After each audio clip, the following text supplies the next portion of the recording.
Yo, what's up, Internet? Todd Patrick Dorsey coming at you today to talk to you about what to do once you submit candidates and don't hear back from the client. They disappear into the ether.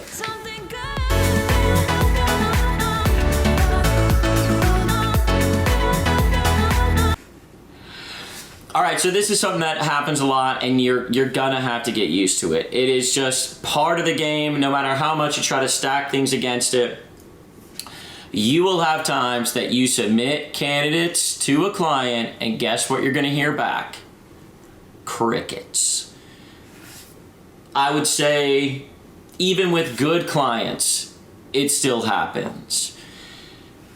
Probably 25% of the time where you've done all of this work, you will submit candidates and you will not hear back from the client. Now, I've been doing this a long time and I've had this happen a bunch. And I want to talk to you about what is usually happening with the client and then what your best path forward is, okay? Now, in my experience, when I submit candidates and I don't hear back from the client, the number one reason is that they are busy. And when I mean busy, I mean that the hiring process is not their number one priority. So, of course, people can make time for anything in life. But normally when I submit candidates and I don't hear back, when I really find out what's going on, it's that they had so many other things on their plate, and this just fell down towards the bottom of their priority list. So, they lost a huge client and they're putting out a fire. They had something happen on the construction site, or they had some big thing happen with their, software, or, they had a billing snafu, or they had an accounting snafu. It just almost always comes down to the fact that I got bumped down to, out of their 10 priorities, I was, in the top 3, and now I'm at the bottom 10. That's the first reason. Second reason is sometimes I wasn't calibrated enough with my candidates, and they were not interested in the people that I presented. So for them to invest the time to give me feedback and help me make sure I'm doing a better job, they're just like, okay, they're so far off the mark. This seems like it's going to be a waste. There's other recruiters that are reaching out with better candidates, and it's not really worth my time or effort. So that's usually what's going on. Usually it's priorities, them being too busy and you not being their number one priority. But then second thing is the candidates, the back and forth, the getting trained. Other recruiters are reaching out with other candidates that seem like they're a better fit. So, we want to mitigate. We can't really do anything about the first one. Priorities are priorities. We want to mitigate against the second one, right? We want to make sure that we're doing a good job on our intake call with our client and really pulling apart what they need and then really getting them what we feel that they need. The other thing is when we're submitting them, we want to frame it like, hey, quick feedback on these, so I can make sure I really get this dialed in. Let me know if a call would be quicker. So usually I'll email and then I'll follow up 24 hours later with a call to say, hey, if it's quicker, just to give me a heads up, thumbs up, thumbs down, kind of give me your stream of consciousness of what you think about how close we are so I can go back and do it. But you got to understand, some of these clients don't really want to build a relationship with a recruiter. They're like commodities. It's like whatever. You really do want to find clients that are more interested in developing a relationship with a recruiter, so you want to say, hey, look, part of my goal here is to really learn what you need so that whenever this is happening, I can knock it out for you. And finding clients are going to want to develop that relationship. Here's what you do. So that's kind of the world that we're living in, and this is going to happen and expected at least 25% of the time. Even on retained search, I'll do retained searches where I'm getting a $3,000, $5,000, $7,000 check on the front end to execute the search. And even then they'll drop off the radar for a week, which is insane. They'll be like, we got to get this filled in 30 days. And then I hustle my ass off and I get them candidates within, 15 days. And then they drop off the radar for 7 days. I'm like, guys, what are you doing? So what you want to do when this is occurring is you want to gently continue to follow up until you raise back up their priority list or find out what's going on. And when you're doing this, you want to make it all about them, right? So you want to say, I'll give you an example of something you would say. You would say, you submit you submit candidates to the client.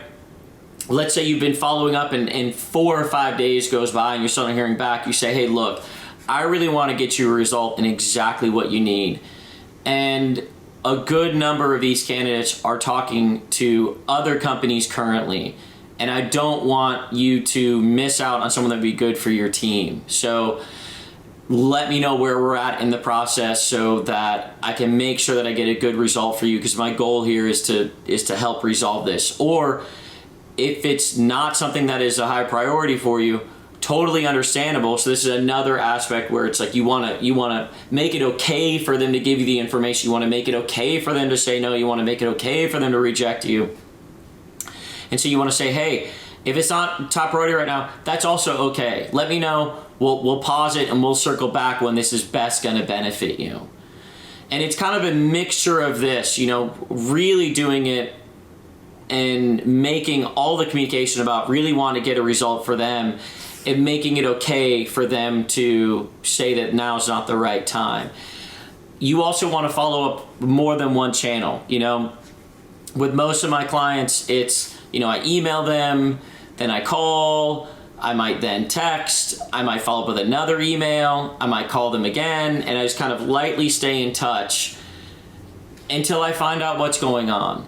And again, most of the time it is that I've fallen down their priority list, and eventually they get back to me when they have time to dedicate, because it does take time to review these candidates. It takes time to read through the write-ups and look at the resumes and figure out whether or not it's a good fit. So, this is going to happen all the time.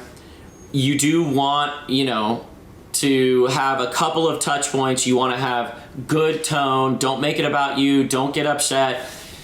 Stay in touch for a while, and then understand that sometimes with no information to you, you will do all of this and they will drop off your radar and you will never hear from them again. That will also happen. Without a doubt, it's happened to me plenty. You're going out there, you're doing the recruiting, you submit candidates, you never hear from them again. That happens. So I would say 25% of the time that I submit, not 25%, but a decent amount, especially in the beginning, they're off, dropping off of the grid, and you don't hear from them for a while before they come back online. And then a certain percentage of the time, you never hear from them again. So what you want is a good, 5 touch point sequence for after you've submitted candidates and you're not hearing back. You kind of want to get used to your cadence. Is it, email to submit, follow up with a call that day or the next day, follow up with another email the day after, follow up with another call, like kind of figure out what your cadence is and what you're comfortable with. And then at what point you stop. You stop reaching out because it's not benefiting you to put any more effort into it. And that's something that, each person is going to be different depending on what their recruiting process is about, when that endpoint is. But, really, again, to drive it home, you make every message and outreach about them and wanting to get them a result, and that's the reason you're staying on it. Time kills all deals. Good candidates fall away. You want to stay on top of it because it's a priority to them. Hey, anything that's going on, let me know. No big deal. We can pause or we can come back to this and continue to make it okay for them to give you the information and make it about their need. And then, gently stay in touch and reach out. I'd say over a two week period or so is probably pretty reasonable. Where at that point, cut your loss and move on. And in a perfect world, people wouldn't do this. They would give you a heads up, and you perceive it as them being an asshole. And I understand why, but at the end of the day, if we're not providing value to them, they're not going to get back to us. So, the real deep truth here is we didn't provide enough value, and it may not even be a reflection on us. It may not even be that we didn't finding the right candidates. It may just be where they are and their needs and their business and their priority. It's just not a priority anymore. It's just not. Like, it's like if you're really hungry and you go get a great meal and then someone comes and offers you another great meal for free, you're not that into it. You're not hungry. You don't really need it that much, versus if you haven't eaten in 3 days and someone, it's like, oh my gosh, like, you know, you're going to eat until you faint, pretty much. So, terrible analogy, by the way. But you get the point of, like, we're just not providing enough value, and that isn't always a reflection on us. So, you know, we need to understand it so we're not taking it and making it emotional. Like, we want to stay unemotional about this and just continue to put work and effort. Not a big deal. But even when we frame client expectations and turnaround expectations, and those are things that you talk about, and even though you have a good follow-up system built, and your cadence and your tone is right, even then it's still going to happen, and it's just part of it. So, you know, having a good frame for it and understanding, hey, you know, it's just not a priority for them right now. I'll stay in touch. Things will change. So as a person who's gone through that a ton, I hope that helps people out there. I hope that benefits someone. Make it an awesome day. Go out there, kill it. Todd out, but I'll be back to talk to you soon. Hey, great video, Todd. Real quick, before I forget, because I always forget to do this, I run a Facebook group that provides support around growing and launching your recruiting company. I'm putting a link to the Facebook group down below the video.